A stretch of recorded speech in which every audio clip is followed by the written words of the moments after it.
Our schools need to be closed for the rest of the school year. I'm not happy to tell you it, but it's the truth, to protect the health of our kids, our parents, our families, our educators, and to help make sure we beat back this disease once and for all.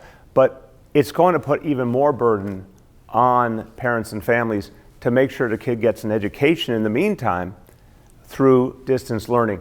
And so we are announcing a series of measures to help support families, support parents, make it easier to keep your kids learning even in this crisis. And that's where we'll start today. So Dawn in Queens, she asks, what are you doing about kids going back to school? Well, Dawn, that's the reality. Chancellor Carranza and I believe kids can't go back to school safely for the remainder of the school year. We are focused now on doing everything we can to help parents, to make sure kids get the devices they need. 300,000 iPads are going to kids who don't have any kind of device and the internet service to go with it. A new helpline to help parents. They have questions, concerns, they need coaching with how to do at-home learning. We're going to do a lot more programming, a lot more real interesting options, engaging options to help kids. All of these things are happening so that these next couple of months can be filled with learning, even if it's a different kind of learning. And it will not be perfect, and it will not be easy. But we're going to keep kids engaged and help them through. Edward in Astoria says, it'd be nice if parking meters were suspended. Why force people on the train when we could drive to work instead?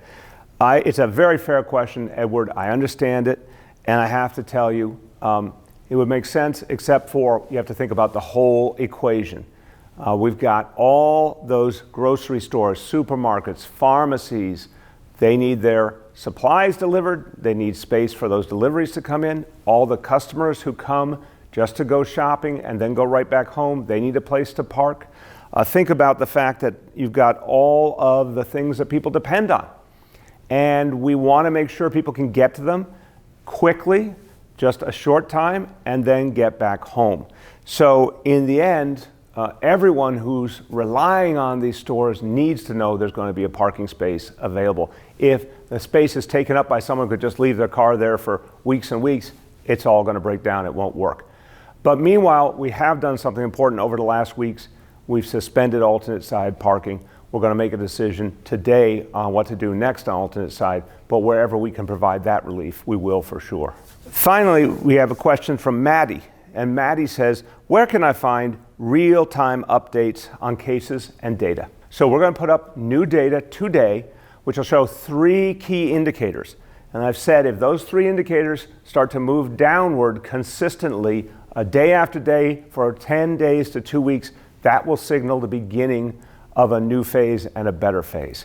So that means the indicators are people admitted to hospitals for suspected COVID-19, people admitted to ICUs for suspected COVID-19, and the percentage of people who tested positive for COVID-19.